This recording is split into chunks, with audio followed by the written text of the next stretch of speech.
Ini semester 3 B. B apa A? A ya? Bu. Oke. Ah, baik, ini PHL ya, sama kemarin pas jadwalnya bentrok nih sama PKKMB, jadi saya bisa ganti hari ini. Ah, untuk perkuliahan agama Islam 2 menjadi mata kuliah. Suara saya jelas tidak?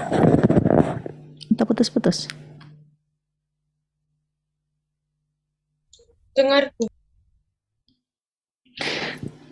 Ya, mata kuliah agama Islam 2 ini merupakan mata kuliah wajib universitas ya. Jadi memang di Universitas Airlangga khusus untuk mata kuliah agama itu ada 4 SKS begitu ya. Jadi yang 2 SKS sudah akan laksanakan di semester 1 gitu ya. Sementara untuk tambahnya ini 2 SKS berikutnya di semester 3 ini. Nah, bedanya apa gitu ya.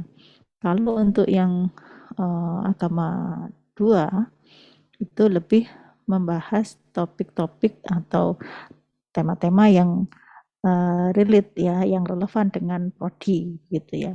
Jadi kalau kita di gizi, topik-topik yang dibahas pun juga banyak berkaitan dengan gizi ya, bagaimana kemudian pandangannya dalam Islam. Lalu juga ada topik-topik yang uh, relevan dengan itu ya. Jadi tidak selalu topiknya tentang gizi semua gitu, enggak gitu ya. Oke. Sebelum masuk ya ke dalam perkuliahan, saya akan menjelaskan beberapa hal yang yang perlu kita sepakati bersama ya. Halo?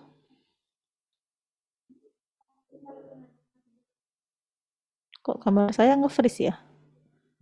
Suaranya masih terdengar enggak? Terdengar, Bu. Sempat ini enggak? Sempat nge-freeze enggak tadi? Enggak. Tidak, Bu. Oke. Tidak, Bu. Oke, baik. Untuk semuanya yang tidak ada kendala jaringan, tidak ada kendala sinyal, tolong ya usahakan open cam. Kita sudah kalau Anda mungkin sudah hampir mau 2 tahun ini ya, kuliah online ya, walaupun yang semester kemarin waktu PDB sudah offline kan ya, yang semester 2 kemarin sudah offline. Oh, kok gini ya? Ini kok jadi rusak ini sebentar.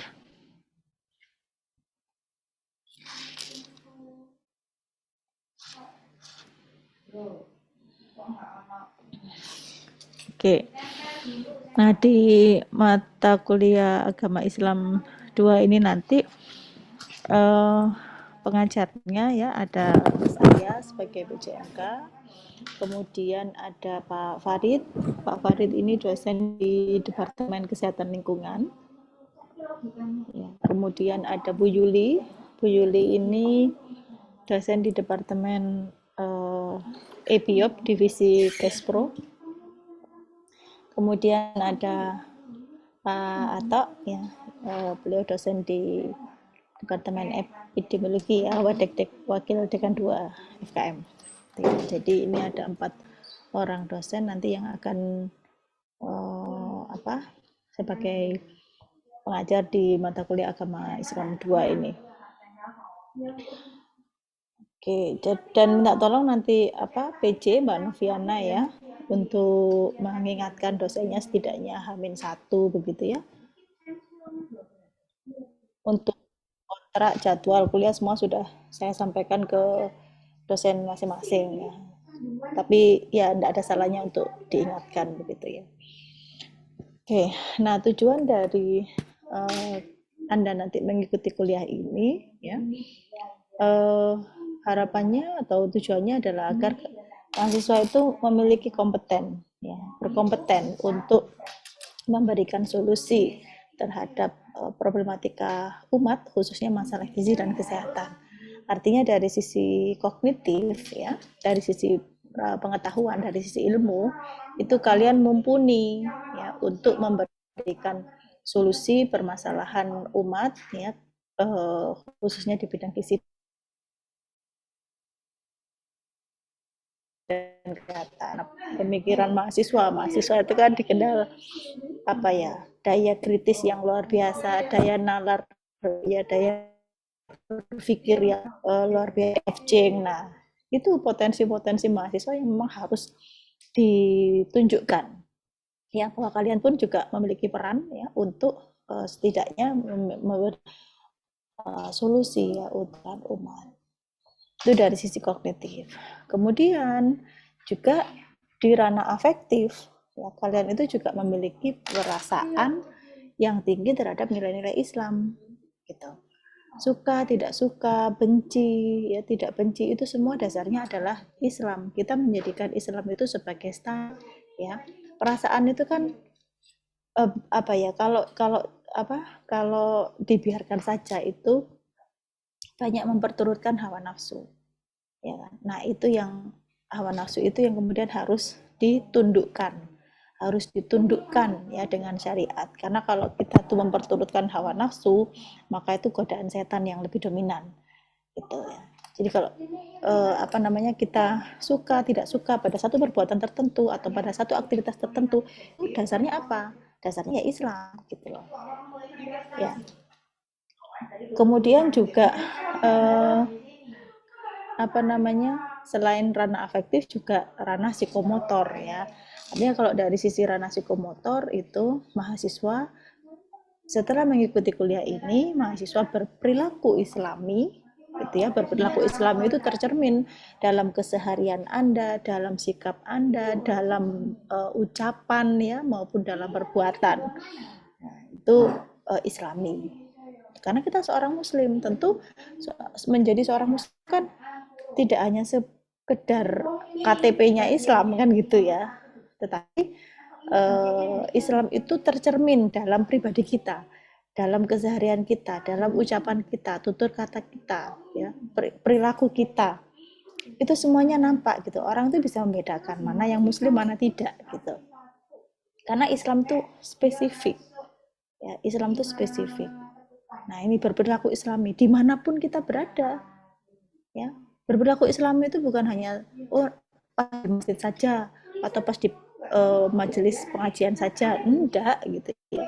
Termasuk ketika kita di rumah, ketika kita di kampus, kita di pasar, kita di jalan ya, dimanapun berperilaku Islami itu melekat ya pada diri kita, karena kita adalah seorang muslim. Kemudian juga lancar ya di dalam membacakan dalil.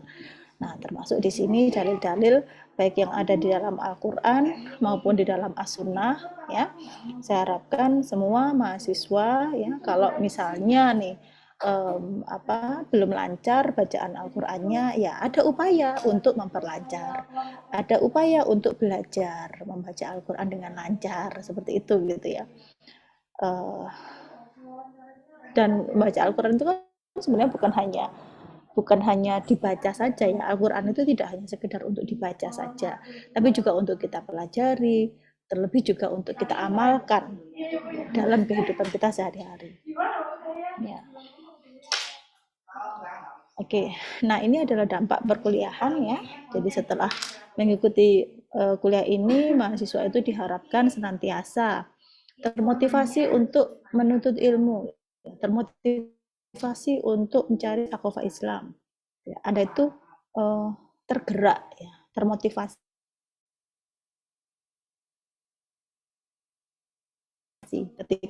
ketika ada yang ngajak seperti itu, termotivasi. Karena apa? Mencari ilmu, menuntut ilmu Islam itu atau belajar ilmu Islam ya, tidak cukup hanya sekedar 4 SKS yang Anda dapatkan dari kampus, tidak cukup. Belajarnya itu lifelong learning ya, sepanjang hayat. Belajar Islam itu sepanjang hayat. Tidak ada kata cukup untuk belajar Islam. gitu ya. Kemudian juga mengupayakan diri untuk senantiasa berzikir, untuk mencintai dan terlibat dalam majelis zikir. Ya, majelis zikir itu ya majelis ilmu, ya. Kemudian juga menjaga meningkatkan emosional yang terpuji, hati yang salim. Jadi bagaimana kita menata hati kita, ya, bagaimana kita itu mengatur ya agar emosional kita itu menjadi emosional yang terpuji, begitu. Lalu menjalin ukhuwah ya dan juga silaturahmi dengan sesama kaum muslimin, karena antara muslim yang satu dengan muslim yang lain itu bersaudara, ya. Muslim yang satu dengan muslim yang lain itu ibarat satu tubuh. Jadi ketika ada satu anggota tubuh yang sakit, maka tubuh yang lainnya juga akan merasakan sakitnya. Seperti itu kan gambaran pengibaratan antar kaum muslimin itu seperti itu.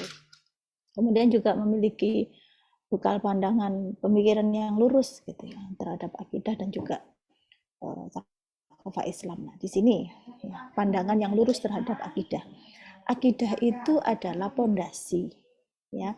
Akidah itu sesuatu yang harus ditanamkan ya. Akidah itu harus lurus ya, tidak terkotori, tidak tercemar dengan pemikiran-pemikiran yang lain begitu. Jadi akidah itu adalah satu keyakinan ya, keyakinan yang sifatnya itu pasti, tasdikul jazim, baik itu nampak ya dalam ucapan kita, dalam perbuatan kita, dan juga pembenaran dalam hati kita. Keyakinan kita kepada Allah misalnya, itu tidak hanya nampak atau tidak hanya tercermin dalam ucapan saja ya, tetapi hati kita pun itu juga meyakini bahwa Allah lah satu-satunya Tuhan kita misalnya. Ya, dan juga tercermin dalam perbuatan sehari-hari. Kita beribadah itu ya hanya untuk Allah ya, hanya kepada Allah. Nah, itu akidah itu pondasi ya. Dengan akidah yang kuat itu tidak mudah goyah ya, tidak mudah goyah, tidak mudah kemudian berpindah ke lain hati. Itu maksudnya berpindah ke lain hati. Banyak kan sekarang ini upaya-upaya pencabutan akidah ya, upaya-upaya kristenisasi misalnya, hanya dengan dikasih iming-iming biaya pendidikan, dikasih iming-iming biaya kesehatan ya, dengan mudahnya orang itu berpindah agama. Dengan pindahnya orang itu menggadaikan agamanya itu dengan agama yang lain begitu. Nah, seperti ini kan berarti akidahnya itu belum kuat. Gitu ya. Nah, itu yang saya maksudkan. Jadi kita ya memiliki pemikiran yang lurus ya dengan akidah ya. Lalu juga memiliki empati dan kepedulian gitu ya, terhadap umat ya, dan urusannya. Artinya kita tidak boleh menjadi individu-individu yang selfish, yang hanya memikirkan diri sendiri. Ya, tidak boleh seperti itu. Ya. Rasulullah sendiri bersabda ya di dalam sebuah hadis, barang siapa yang bangun di pagi hari dan dia hanya memikirkan urusannya sendiri, ya, memikirkan urusannya sendiri itu misalnya kayak gini, bangun pagi, kuliah hari ini saya makan apa ya, saya hari ini pakai baju apa ya, jadi dirinya sendiri yang dipikirkan, urusannya sendiri yang dipikirkan, maka apa kata Rasulullah? Rasulullah ya. Jadi barang siapa yang bangun di pagi hari dan dia tidak memikirkan urusan umat, maka dia tidak termasuk golonganku.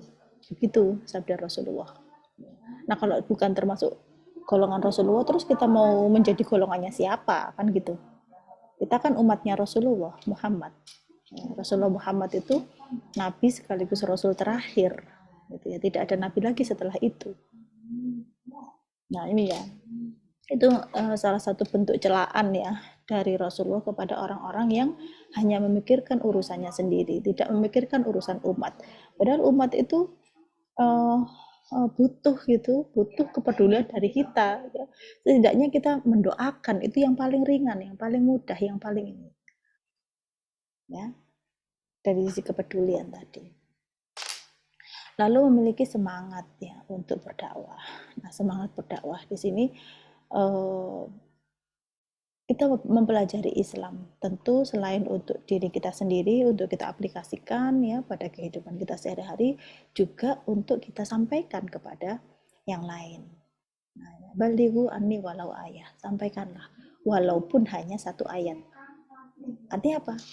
Ada perintah untuk menyampaikan, untuk berdakwah, ya, untuk menyampaikan. Nah, menyampaikan atau berdakwah itu bukan hanya ayo sholat, ayo zakat, bukan hanya itu, gitu loh. Ya, aktivitas kebaikan apapun gitu ya, itu kita sampaikan. Ketika kita melihat satu kemungkaran, kita juga berkewajiban untuk mengingatkan, gitu ya. Lalu juga turut memikirkan, mengusahakan terwujudnya solusi problematika umat, ya. Nah, ini tadi ya. Kemudian juga berupaya menjadi excellent in morality. Tidak hanya excellent dari sisi akademis, tapi juga excellent dari sisi morality, dari sisi agama. Ya. Kalau kita mau menjadi mahasiswa yang terbaik misalnya ya, ingin menjadi mahasiswa terbaik, IPK-nya paling tinggi misalnya. Tapi kalau ditempuh dengan cara-cara curang, sama sekali tidak ada keberkahan di situ. Sama sekali tidak ada kebanggaan di situ. Kali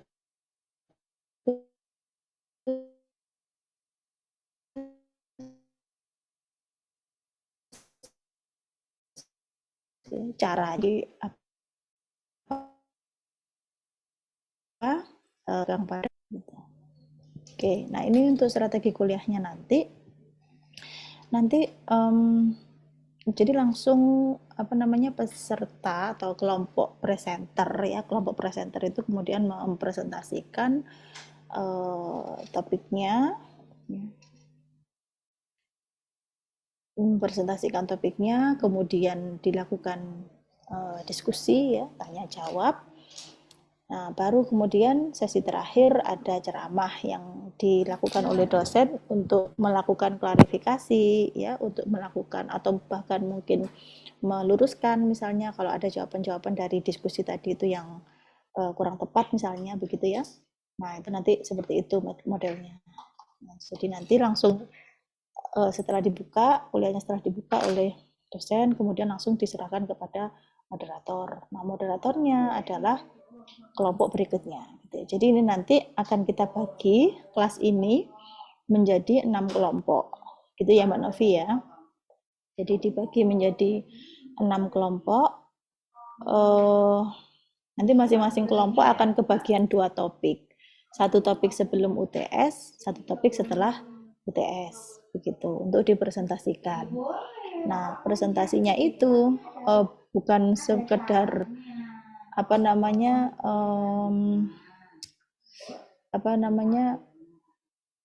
bukan sekedar cari materi terus dipaparkan begitu, enggak ya, tapi lebih kepada kajian gitu ya, kajian dan studi kasus mengenai masing-masing topik begitu. Oke, nah ini ada kuliahnya, ada perkuliahan. Kenapa adab-adab ini perlu juga kita patuhi ya, kenapa adab-adab ini juga perlu kita lakukan ya. Tentu kita menginginkan ilmu yang kita dapatkan itu menjadi ilmu yang berkah ya, berkah untuk kehidupan kita di dunia maupun di akhirat gitu. Yang pertama niatkan ya, senantiasa niatkan dalam mencari ilmu, dalam kuliah itu adalah ikhlas lillahi ta'ala. Ini tidak hanya untuk mata kuliah agama Islam saja, tapi juga terapkan ya untuk mata kuliah yang lain juga. Ya. Senantiasa kita dalam melakukan amal kebaikan itu senantiasa niatnya itu juga harus benar gitu loh ya. Jadi niatnya itu juga harus benar, ikhlas lillahi ta'ala. Kemudian bermaksud mencari ilmu, kebenaran dan keberkahan dalam majelis ya. Nah, niatnya juga ditata ya. Selain niat lillahi ta'ala juga kita belajar Islam ini ya, itu adalah untuk mencari ilmu, mencari kebenaran gitu ya. Gitu. Jadi namanya mencari ilmu berarti kita kosongkan ya, kemudian supaya apa ilmu itu bisa masuk. Lalu juga tidak bermaksud untuk jidal, ya, tidak bermaksud untuk berdebat. Ya, yang dalam debat di sini maksudnya debat kusir, ya, debat kusir yang tidak ada jeluntrungnya itu loh ya, yang saling apa itu namanya, saling menyalahkan, yang ngotot-ngototan kayak gitu itu. Nah, tidak seperti itu. Ya. Kalau beda pendapat bagaimana? Boleh. Beda pendapat boleh. Tetapi sampaikan apa dasarnya, apa landasannya, kan begitu gitu ya. Supaya apa? Apa namanya? Namanya beda pendapat, namanya satu kepala dengan kepala yang lain berbeda, itu kan hal yang wajar ya. Tentu yang apa namanya yang harus dikedepankan itu adalah apa dasarnya, apa dalilnya, begitu loh. Nah, kalau kita berbicara agama itu kan begitu ya. Nah, selama di situ ada dalilnya dan dalilnya itu kuat, maka tidak ada alasan bagi kita untuk menolaknya. Kan begitu. Ya, gitu. Kemudian adab yang lainnya adalah berbusana menutup aurat.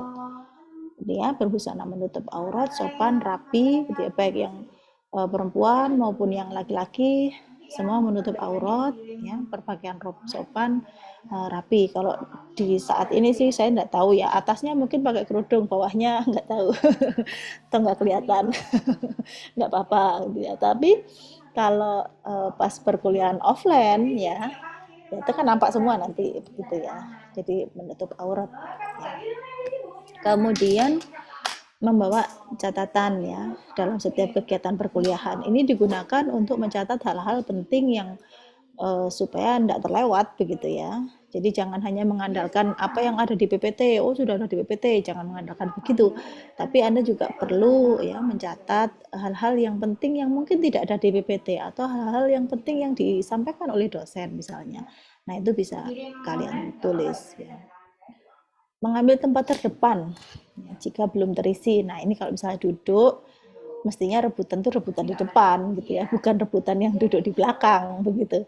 Ya, enggak enak kok ya duduk di belakang itu. Ya, apalagi kalau kayak saya gini udah pakai kacamata, udah paling belakang udah nggak kelihatan tuh yang di depan itu tulisannya apa ya. Nah, itu nah ini jadi upayakan duduk yang di depan terlebih dahulu begitu ya. Karena kalau di belakang tuh banyak distraktornya ya, banyak ininya gangguannya. Lalu ini ya tempat duduk mahasiswa laki dan perempuan dipisah. Ya, jadi ini laki-lakinya ada berapa orang? 3A ini.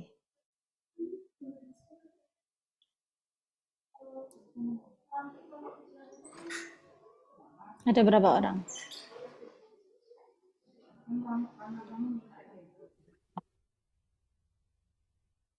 Oh, ada 3 ya.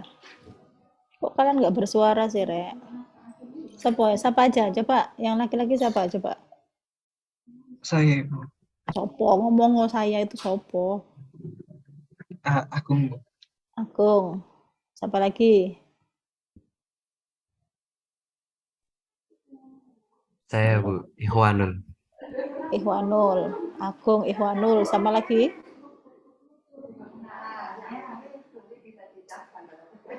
Sudah, 2 tok.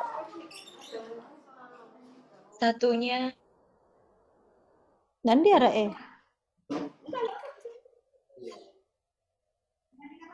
Oh gitu. Iya. 3 orang ya. Nah, ini yang 3 orang ini nanti duduknya terpisah ya. Nah, terpisahnya bagaimana? Saya harap yang laki-laki ada di depan. 3 orang ini duduk yang di depan, gitu ya. Duduk yang di depan, yang di belakangnya nanti perempuan. Kan kalau di kelas itu ada 2 sisi gini ya, sisi kanan, sisi kiri. Nah, yang laki-laki boleh nanti mau sisi kanan apa sisi kiri boleh gitu. Tapi kan cuma 3 gitu ya, cuma 3 aja ya. Yang lainnya kan perempuan ya. Udah yang bangku yang lainnya diisi yang perempuan begitu. Termasuk yang di depan yang sisi satunya itu juga diisi yang perempuan. Rame ya di sini ya. Suaranya ini enggak rame enggak?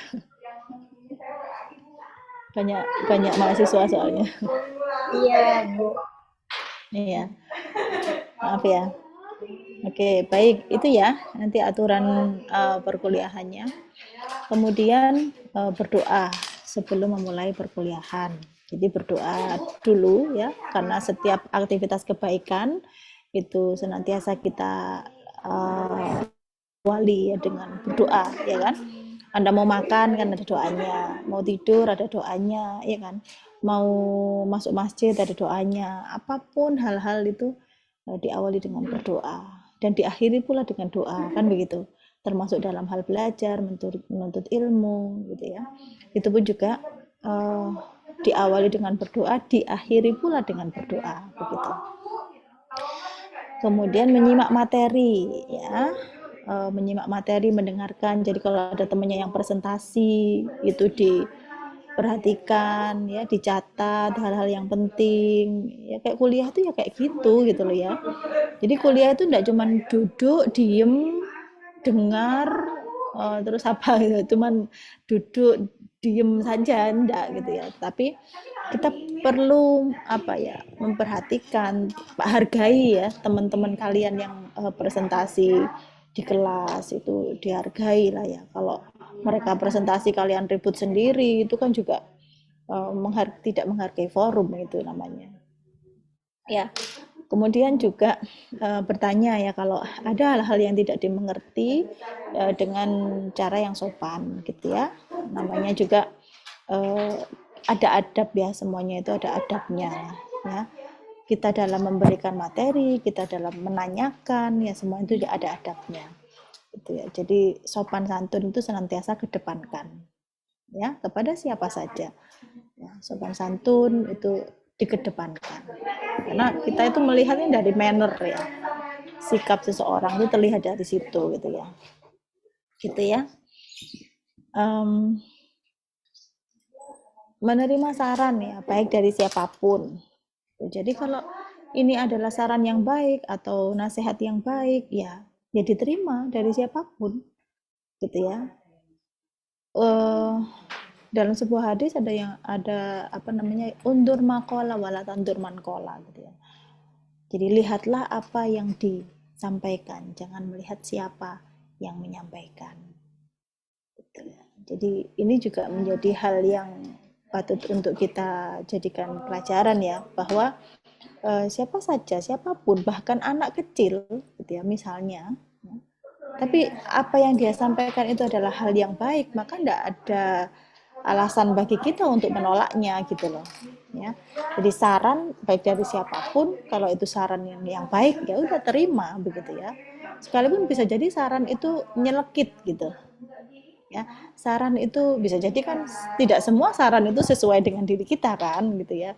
Ada mungkin saran itu yang bahkan nyelekit atau bertentangan dengan hawa nafsu kita, bisa jadi. Tapi kalau kita itu senantiasa itu tadi loh, menundukkan hawa nafsu ya, menundukkan, jadi kita senantiasa berpatokannya itu pada Islam gitu. Sehingga saran sekalipun saran itu nyelekit, tapi kalau itu adalah saran kebaikan ya kita terima. Itulah orang yang berjiwa besar itu seperti itu gitu ya. Kemudian tidak berbuat sesuatu yang bisa mengganggu majelis. Nah ini contohnya apa kira-kira? Contohnya apa kira-kira?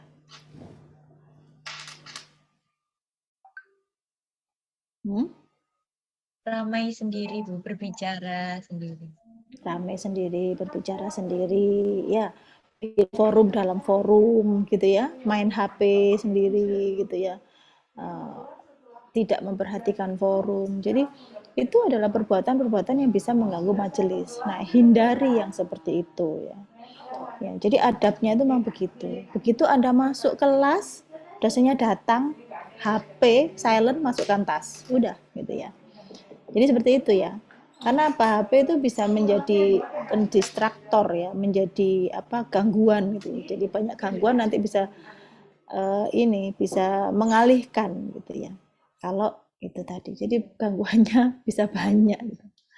Nah, kalau di dalam ini forum online bagaimana? Hal-hal yang bisa mengganggu majelis itu kayak apa contohnya? Kalau seperti ini Anda tutup apa? mic, saya kan nggak dengar tuh kamu ngomong, tak ngobrol sendiri, tak ngechat apa, tak nggak tahu tuh. Ya, apa kira-kira kalau forumnya online?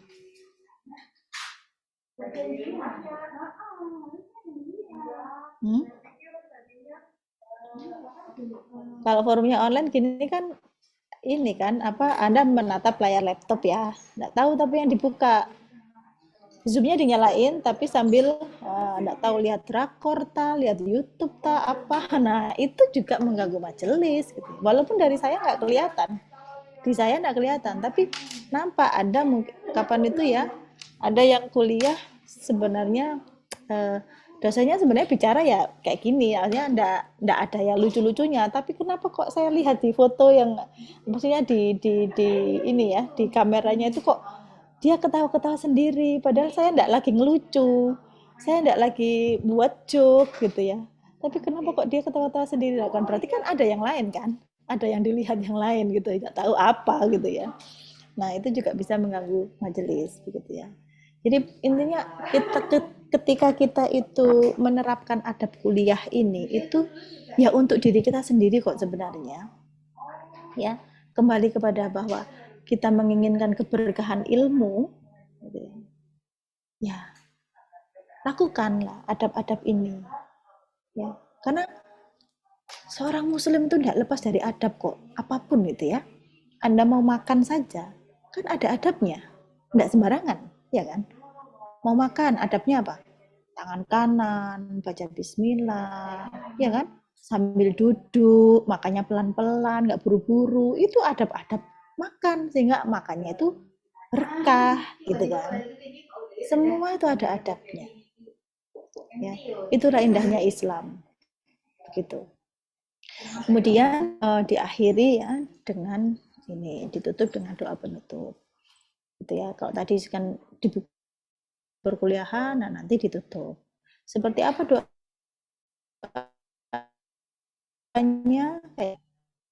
Dipimpin oleh moderator ya. Jadi moderator nanti yang akan memimpin perkuliahan. Sebelum kelompok presenter mempresentasikan materinya, ya dibuka dulu sama moderator untuk memimpin doa bersama-sama, gitu ya.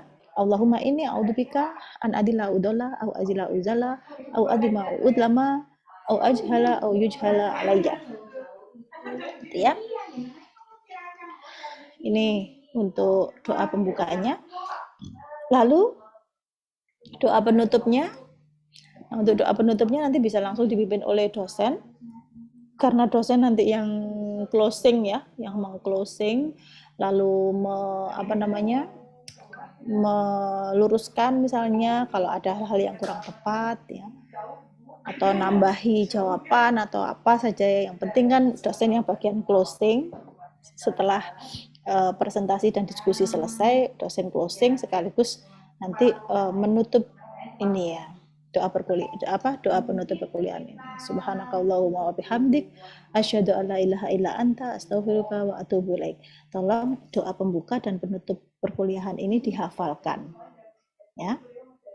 Anda juga bisa menerapkannya ya dalam perkuliahan lainnya. Gitu ya. Jadi senantiasa kita itu berdoa gitu ya, berdoa, senantiasa kita biasakan lisan kita itu untuk berzikir, enggak ngapa-ngapain begitu ya. Sambil Anda itu nunggu dosen misalnya. Lisan kita itu senantiasa berbahasa dengan zikir. Oke. Ini untuk jadwalnya. Saya upload ya di Hebat e-Learning. Sudah di-download belum? Belum. Nah, itu nanti di-download sendiri ya, jangan mengandalkan PJ ya. Semua harapkan mahasiswa cek hebatnya masing-masing. Ya, cek di Hebat e-Learningnya masing-masing. Gitu. Oke. Baik untuk materi ataupun untuk PPT maupun papernya masing-masing kelompok, nanti itu di situ sudah saya siapkan ya untuk topik-topiknya dan juga pengumpulan tugasnya sudah saya setting juga di situ. Nanti tinggal dimasukkan aja sesuai judul. Nah, ini untuk perkuliahan, sehingga Anda kan nanti hari Jumat berarti ya. Topiknya nanti langsung masuk ini, gizi dan makanan gitu ya. Jadi siap-siap untuk kelompok 1 ya, nanti siap-siap kelompok 1 untuk langsung mempresentasikan tentang gizi dan makanan di hari Jumat nanti. Gitu ya. Sementara untuk kelompok lainnya nanti sesuai jadwal ya. Saya kasih dispensasi untuk kelompok ini karena untuk kelas ini karena kita agak molor gitu ya memulainya. Tapi khusus untuk kelompok 1 nanti diupload tugasnya hari ya, saya setting lah nanti Jumat pagi atau hari Kamis ya. Mau hari Kamis ya, Kamis malam mungkin ya. Sampai Kamis malam mungkin ya. Kamis malam, sementara yang lainnya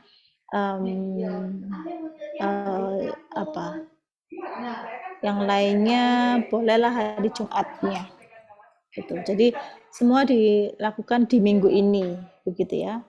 Jadi makanya nanti Mbak Novi untuk segera membagi kelompok ya menjadi 6 kelompok ya. Nah, untuk laki-lakinya yang 3 nanti disebar aja, jangan di satu kelompok gitu. Boleh aja ya. Nah, kemudian nanti segera masing-masing kelompok membagi ini ya. Masing-masing kelompok bertugas ini, misalnya ini kelompok 1, di kelompok 2 pola makan, kelompok 2 makanan halal haram, kelompok 3 begitu ya. Lalu nanti setelah UTS juga begitu. Tapi kalau untuk yang setelah UTS dikumpulkannya masih nanti kok ya. Oke. Ini 1, 2, 3, 4, 5, 6 sampai TM 13. Itu yang harus dibuat paper dan PPT-nya. Ya. Jadi masing-masing kelompok nanti kebagian 2 topik gitu ya. Nah, untuk yang pertemuan ke-14 ini enggak usah. Nanti ini saya yang menyampaikan gitu. Begitu? Bisa dipahami Mbak Novi?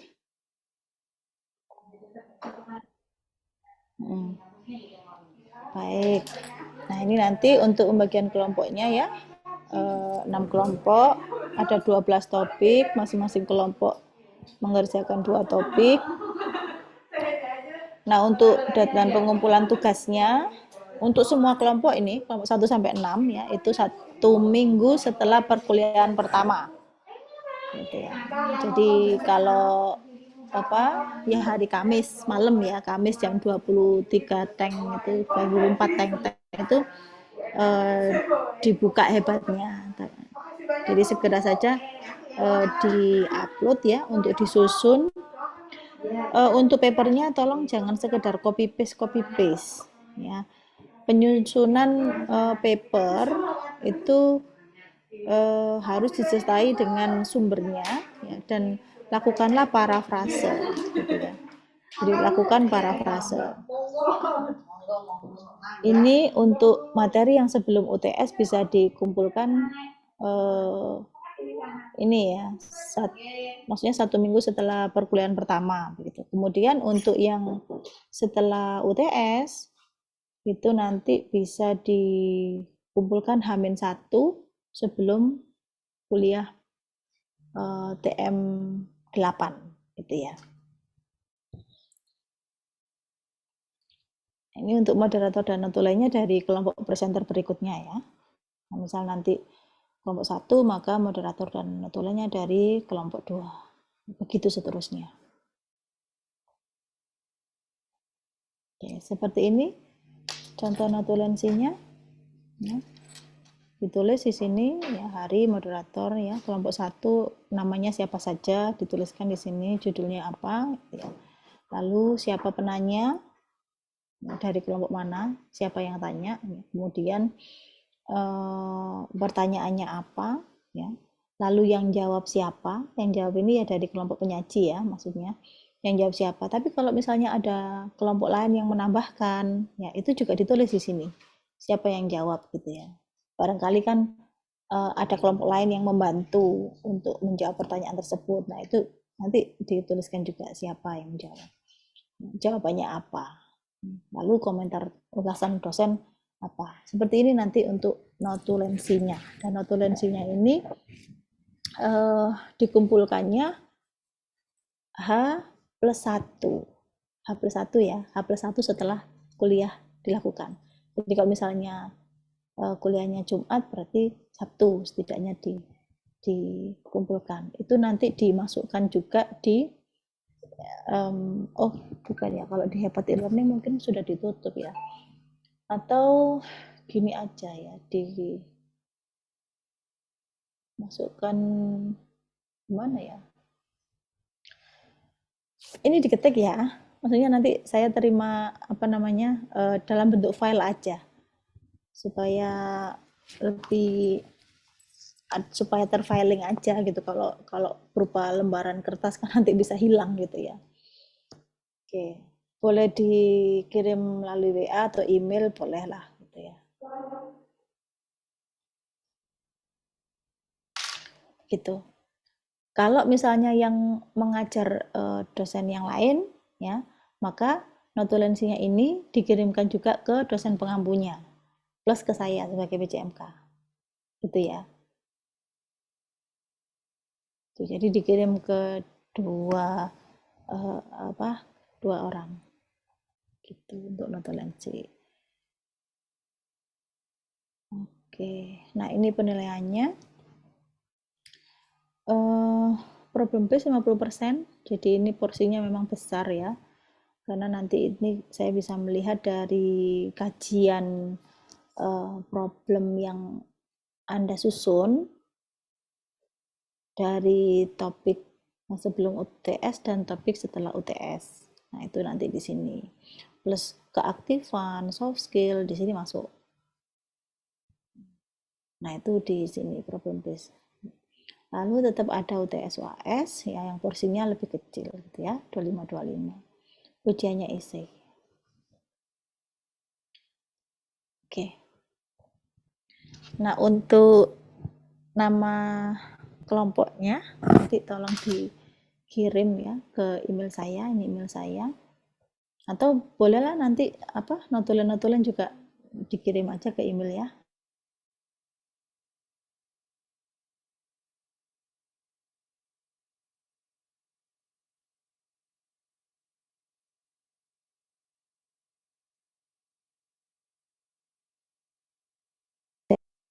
Setiap sesi ya, walaupun yang mengajar waktu itu bukan saya, tapi saya sebagai PJMK wajib untuk merangkum semuanya begitu ya. Kalau untuk notulennya, kalau misalnya yang ngajar dosen lain, notulennya dikirim juga ke dosen yang ngajar dan ke saya. Gitu. Nanti seperti ini ya, tuliskan kelompok berapa, nama sama NIM. Saya tunggu maksimal besok untuk kelompoknya. Oke. Sampai sini ada yang mau disampaikan atau ditanyakan untuk kontraknya?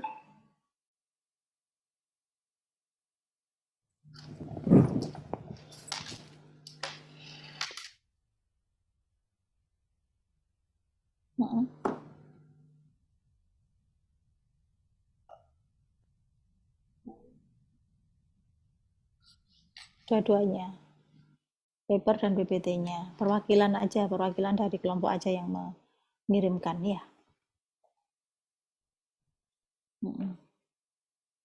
Ada lagi?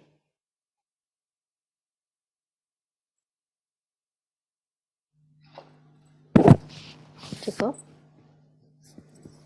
Oke, saya rasa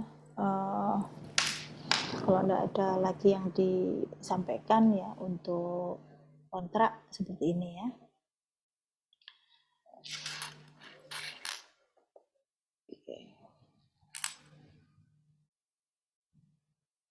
Oke, saya rasa cukup sekian untuk pertemuan hari ini ya. Silakan dilanjut untuk menyusun kelompok ya, dan juga langsung gerak ya untuk menyusun paper dan PPT-nya, karena dikumpulkannya juga di minggu ini begitu. Ya, terima kasih atas perhatiannya. Mungkin itu dulu yang bisa kita bahas ya untuk kali ini. Mohon maaf kalau ada kekurangan. Kita tutup dengan hamdalah, istighfar, dan doa penutup majelis. Alhamdulillahirrahmanirrahim. Alhamdulillahirrahmanirrahim.